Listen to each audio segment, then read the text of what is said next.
est nani? Alors sœur Berchia, il y a un premier jour en ou bien que ça dit en fait, premier jour nous va na grâce à Dieu. En fait, même ça me quand d'abord pour même va tellement le retour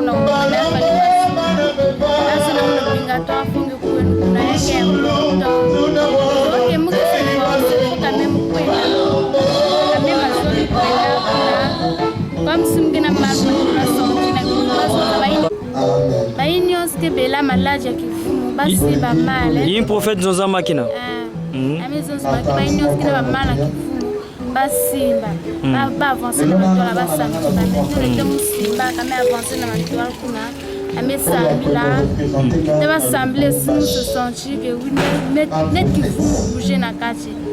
Il me senti changement. La prophète me simge. Je senti changement douleur va na dia la minute va na douleur mais va simaka douleur va ni son moi ni senti dia douleur.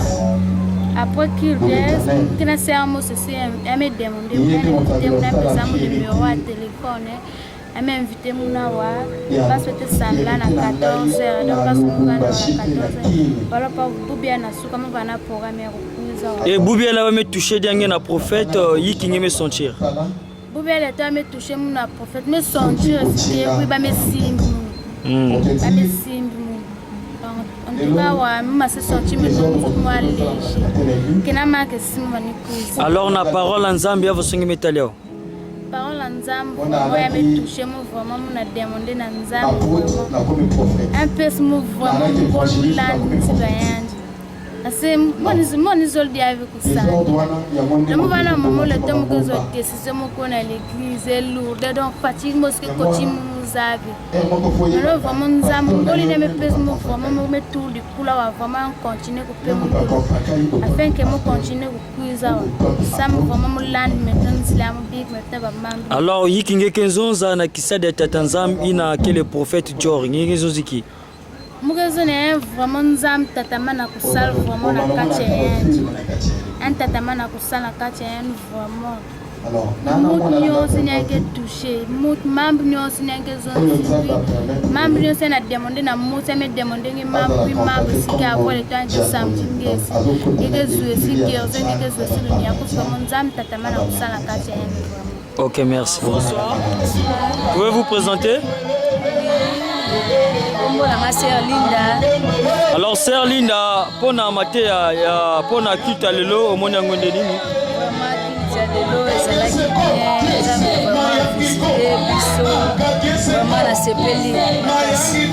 Alors pona mate ya lelo nini marqué yo oyo touché yo na mate ya lelo? Pona mate ya lelo la eloko intéressé nga esika prophète ya lobi. Donc il faut reprendre vie là, il faut déjà l'ordre de la vie là. Donc il y a un ordre de la vie là pour la réussite la vie là. OK, maintenant tout le monde prophète a touché yo, a délivré yo, yo ressenti nini tango za ko prier pour na yo. La sentir vraiment qu'il y a quelque chose qui changer. Nini okoloba pona mosala ya Nzambe prophète Dior. Okoloba mosala Nzambe vraiment Nzambe a continuer kosalela ye lisusu.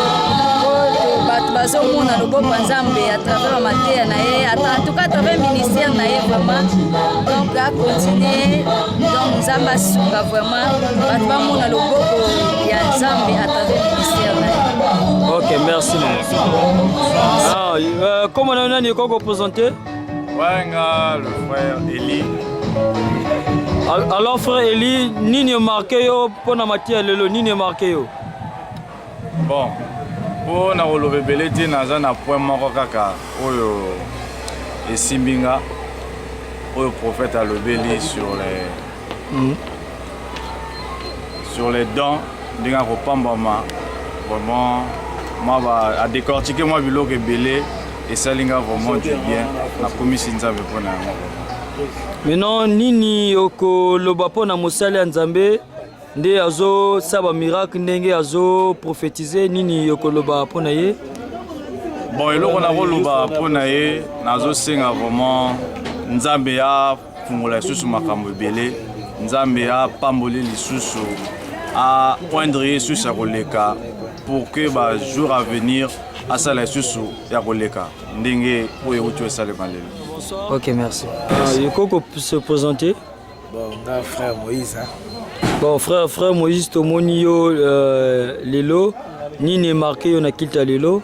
Bon, côté où il marqué nga makasi surtout la prédication de ça de ce côté où le prophète a colobé dans makambo ya pour mettre sa vie en ordre. En ordre quoi.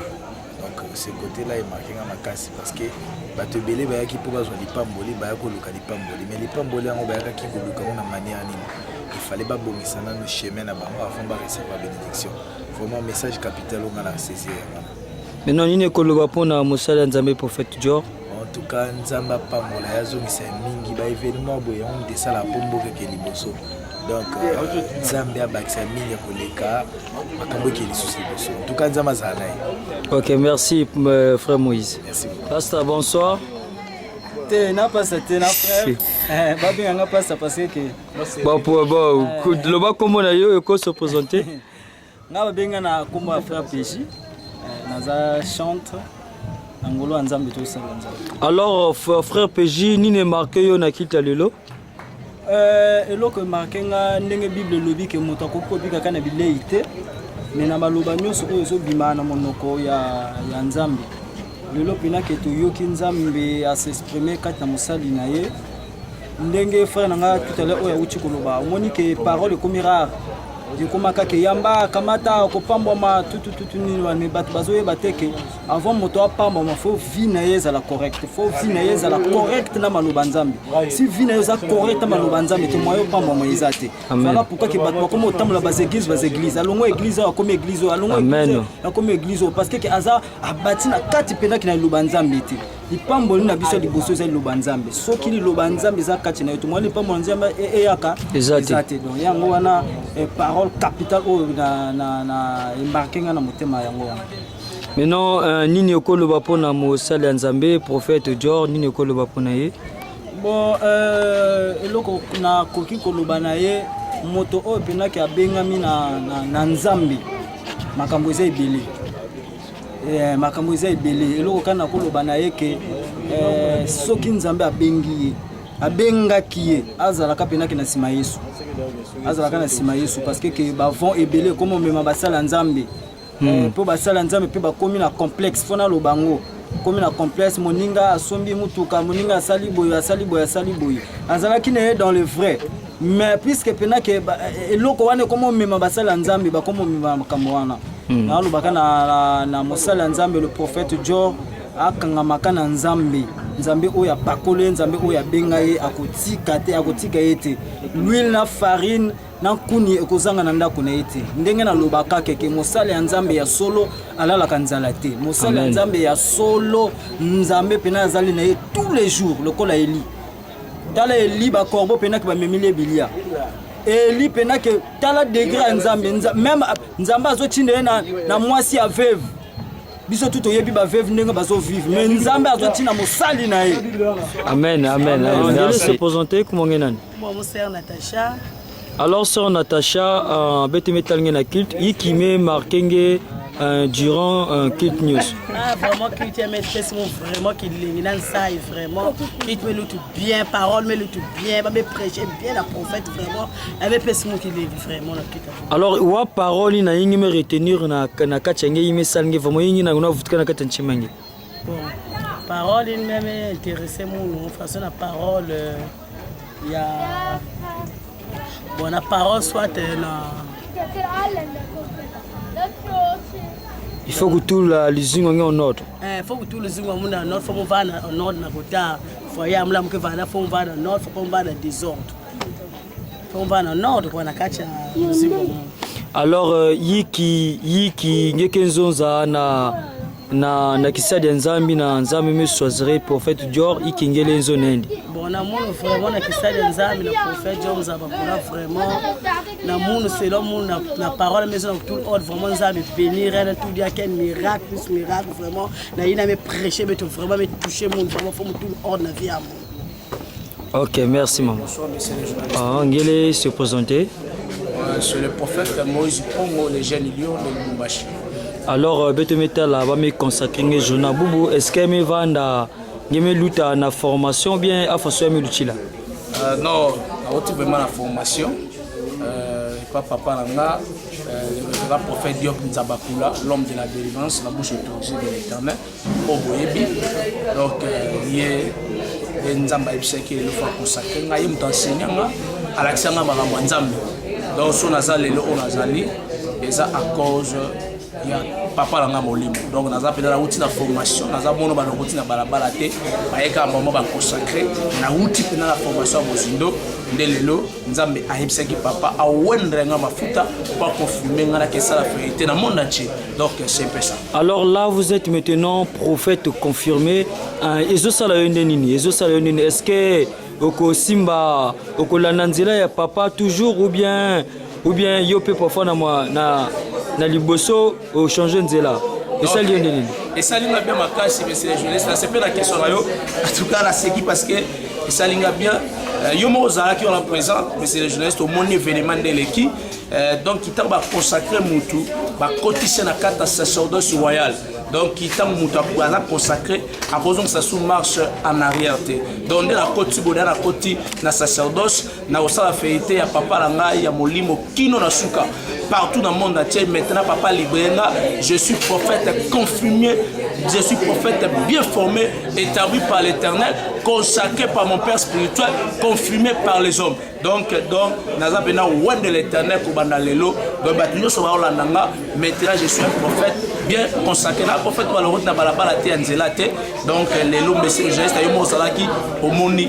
Donc, bakamde leki. Maintenant, kolobani ni pona ba oyo bazolanda prophète mais bazana nous consacré te pona comment na niveau na yo kolobana bango nini ndeni quel chemin est-ce que zana formule pour bango pe bazwa formule wana o ndeni? Bien sûr, monsieur le journaliste, c'est ça la formule.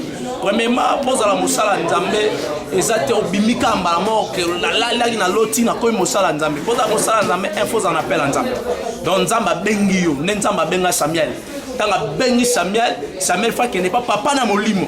Papa bengi nga Eli alobi non, moi na nga na bengi yote. Ayoki lisu deuxième fois Samuel a qui se peli. Papa benga Eli abi moi na nga na bengo qui pour la troisième fois lorsque qui peli parce que Eli lokol ayeba qui chiffre 3, ayeba qui voix, il y a mis ça tout c'était la voix de l'Éternel et c'est là ce que père spirituel na orienté. Abi c'est voix ono yo qui so yo kengo lisusu loba Seigneur me voici. Ba o ba la na première fois na appel à Nzambe le roi Samuel, deuxième fois na makula tata orienté voix Nzambe ba yo ka ngondeni. Donc so na appel à Nzambe te ya ba kombo za na kata ministère et na facilité rolonga yo. C'est pose la mosali ya Nzambe pose la consacrer le lokola nga faut na appel à Nzambe za sike Nzamba benganga. Deuxième de sofa na makula tata na yo enseigner jusqu'à un nouvel ordre à consacrer yo. Donc ça va principe voilà. Ok, merci prophète. Merci beaucoup monsieur Nani. Comment la sœur servie? Alors la sœur servie yozana quel poste dans l'église? Alors la sœur servie tout monde yo prophète a prophétisé yo a délivré yo ndeni ni ressentir ndeni ressentir très bien donc quand on allait à Boya soulagé donc on a ressenti très bien parce que prophétie est venu n'a pas vraiment na CP na makasi. Est-ce que vous allez qui déjà pour causer qui n'a quoi na prophète ou bien après te causer qui n'a quoi te prophète a besoin de prophétie kata yebi moto te prophétie bi makana moto wana donc cela qui n'a quoi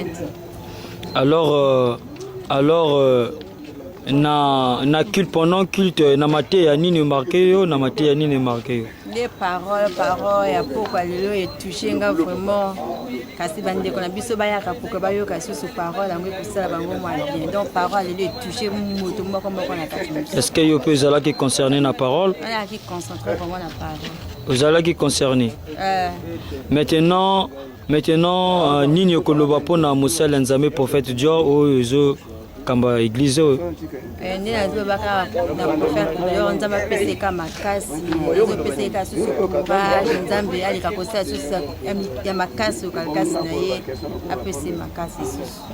Maintenant nini zolo na baninga na yo oyo baza nanu na vérité ya parole te baza nanu na une pour la route.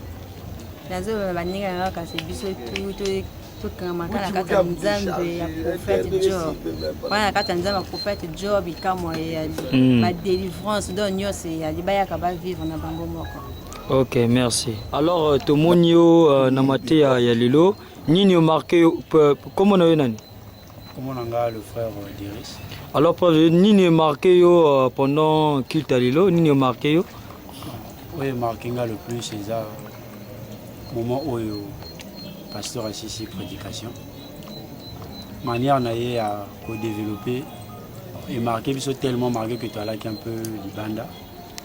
Mais à un moment de cérémonie, on a vraiment beaucoup aimé. On a été vraiment bénis. Vraiment, tu vas lancer quelques appels. Abino Bateau pour suivre les images. Venez vraiment, Dieu va nous faire du bien. Vous voyez qu'à vraiment ensemble, nous sommes ensemble. Merci. Maintenant, Nini Zoloba pour na Moussali Nzambe, prophète Dior, pour na mission prophétique Nini Zoloba pour naie. Vraiment pour la mission, ce que nous pouvons dire, vraiment, ceux qui n'ont Ndimi, donc il y a peu de choses là, nous avons droit qu'on dit. Nzambe wana vraiment utilisé, il y a vraiment Nzambe. Donc Boyaka, vous allez vraiment vivre. Ayambakanaye, venez, il va vous recevoir. Quel que soit le problème, quel que soit cas de maladie, quel que soit blocage, quel que soit quoi. Boyaka, vraiment Nzambe a ça là. Vraiment. Ok, merci. C'est bon. Oui, peuple de Dieu n'a pas sabino en botte d'ici quand vous allez. Donc bon mon événement autoti collexa a la main de la victoire. Avec l'homme de Dieu, prophète Nzabapula. Donc, il va bikamu monani, il va bikamu salami. Donc, on a dossier na yope motobai na ndako motama motema olinga kulanda pena maloba nzambete. Yom toza ba problème ezo déranger zo ibateke non na osala nini. Oza makambo ezo tungisa zo ibate na osala nini.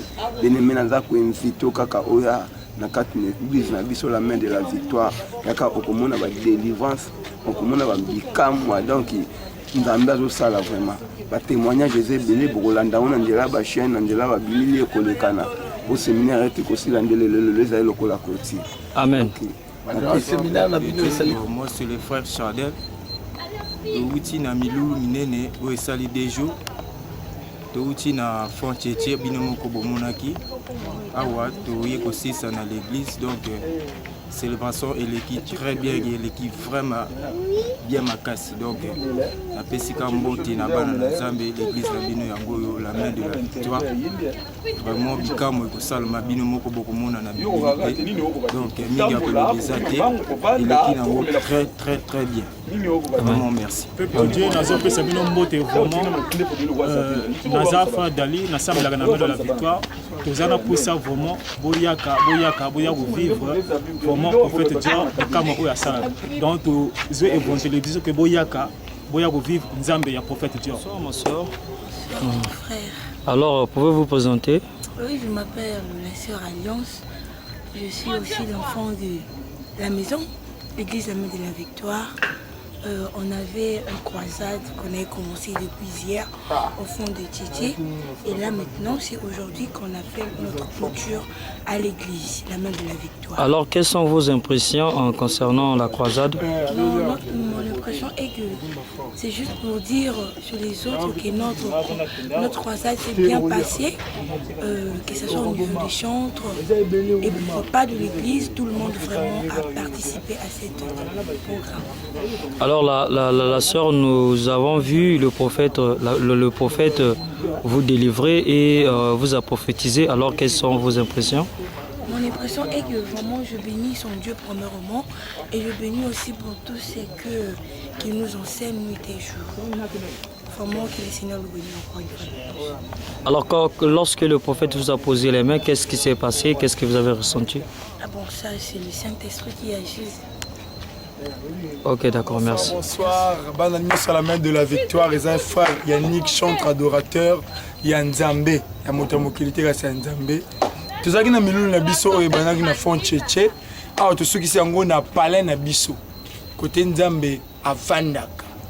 Côté Nzambe à Salarabi Kamo à travers Banani sur la main de la victoire. mingi akolobeza te bana fond cheche bamonaki makambo oyo se passe ke présence ya nzambe ekitaki na fond cheche kote balobaka mobulu nzambe atie kimia nzambe yango vraiment nzambe yesu masiya tala bolingo yesu apesi biso tala makasi yesu apesi biso oyo tosisi na la main de la victoire l'église na biso moko nazo remercie oyo nyonso tu bayakaki na appel na biso oyo so bayaki appel na radio télévision bayi baso manifester merci pour na bino merci pe pour na papa nzambe na ngolo asali biso to chomona ba ko consacrer mosala na nzambe le jeune lion. Frères et sœurs, adresse à la main de la victoire, église, la main de la victoire, Sokoza Nampaka, aux une ligne 4, au Kichigara comme Mapon, Sokaf. Sokaf, G8, au Kichiga la goudron, l'Andelara goudron, Tchéromon a clinique Mangembo. Clinique Mangembo, à droite, deuxième ruelle, 2 parcelles, au monde à l'église, la main de la victoire, ici, Bomba Miwana. Ici, la main de la bouche. Papa John Zabakula, la bouche de Dieu, Azo Sakola, Pébim Kamarambozo Salem. La sœur Mbote. Shalom. Yokombo Nani. Alors, cher Chancel, pour ma culte à l'élo, ni marqué yo. Culte à l'élo, il est qui vraiment là, mon poteza, mon colomo, quoi, ma lampe pour nanga, va consacrer un peu, donc ils ont vraiment essayé qui bien. Alors, tout le monde va consacrer yo, alors, Neni les kaka. Il est candidat ni pour nani prophète associé kakayo parmi basiba ebele kakayo motaponi. Le problème à consécration est problème à choisir et ça problème il y a selon ndenge au stade de la kanzambe na ndenge ozwa kanzambe na considération tango koki faut ya mafuta ni wana lelo ezalaki journée nanga pona ya mafuta. Alors va consacrer yo komi maintenant komi na komi diaconesse. Komi diaconesse ezo sala ndeni na motema ezo sala ndeni. Sala elenge ezo sanga esengo na zana vrai esengo pote lelo efongami pona nga. Alors pona ba oyo balingi ba kombo pe ba diaconesse église nini kondo bana bango. Na golo bana bango ba yakana la main de la victoire. Toza on a la main de la victoire quartier Kumapon. Toza en face clinique Mangembo. On a avancé goudron. On a déjà planqué na biso à Banda. Premier parcelle deuxième na gauche de ça kuna. Nous on a zolo bande konanga ya mobali na basse au bazo la na biso toza on a la main de la victoire. To prier à mercredi, jeudi, vendredi, ça est dimanche. Journée la biso ya gloire et puissance. Culte la biso ya gloire et puissance. Alors nini ozo souhaiter sur ce point na mosali ya Nzambe prophète Dieu ozo kamba église à monene. Bon on a souhaité na papa John Nzambe abatela ye Nzambe a multiplié sous l'onction na katne Nzambe a multiplié sous ministère na ye ekene liboso ministère na ye epanza na bamboka nyonso ezali Congo ya monde Dieu ministère na ye epanza ministère na en fait ministère na ye ekene liboso. Amen. Amen. Faites bonsoir. Bonsoir. Alors, parlez un peu de la réussite de l'événement. Vraiment, je suis très heureux ce soir pour cette manifestation, notre croisade, cette campagne d'évangélisation. Je suis très heureux de ce que le Seigneur vient de faire. Alors hier, on était à Fontieti, aujourd'hui, on a clôturé notre croisade ici à l'église et il y avait vraiment l'impleur, vraiment le Seigneur s'est manifesté dans toutes sortes de manières, dans les domaines de finances, la puissance, la délivrance. Vraiment, je suis très heureux. Je suis très heureux pourquoi la première des choses, vraiment les gens qu'on avait appelés, les invités ont répondu et que le Seigneur lui-même aussi il était en action. C'est pour cela vraiment ce soir par rapport à cette réussite, je bénis le nom de Jésus. Et j'aimerais que vraiment que les jours qui viennent, que le bon Dieu puisse faire encore des grandes choses. Et à nos bien-aimés qui nous suivent, vraiment de ne pas manquer. Quand on fait l'appel, que venez voir, c'est pas des mensonges, c'est pas des scénarios, mais c'est pour glorifier le nom de Dieu. Et là où Dieu se manifeste, ou là où il y a la présence de Dieu, la Bible nous dit il y a la présence totale du diable. Et la présence de Dieu était là et il y avait vraiment l'absence totale du diable. Ça veut dire qu'il y avait l'absence de maladie, l'absence de l'envoûtement, l'absence de chômage. Vraiment, le Seigneur s'est manifesté puissamment. Ok, et qu'est-ce que vous pouvez dire à ceux qui ont reçu cette parole, la parole qui nous a vraiment touché beaucoup des téléspectateurs qui ont parlé à travers la caméra? Qu'est-ce que vous pouvez leur dire un mot encore de plus? Le mot que je peux dire ce soir, de donner leur vie à Jésus. De donner leur vie à Jésus. De même manière que moi aussi personnellement, je suis esclave de Jésus. Donc j'avais donné toute ma vie à Jésus depuis ma jeunesse, afin que au dernier jour, que le bon Dieu puisse me donner une récompense favorable. Donc ce que je peux dire aux nos bien-aimés, de donner leur vie à Jésus, et le reste, Dieu lui-même fera des grandes choses. Parce que la Bible nous dit, cherchez premièrement le royaume des cieux et tout ça vous sera donné par-dessus. Amen. Merci. Merci, prophète.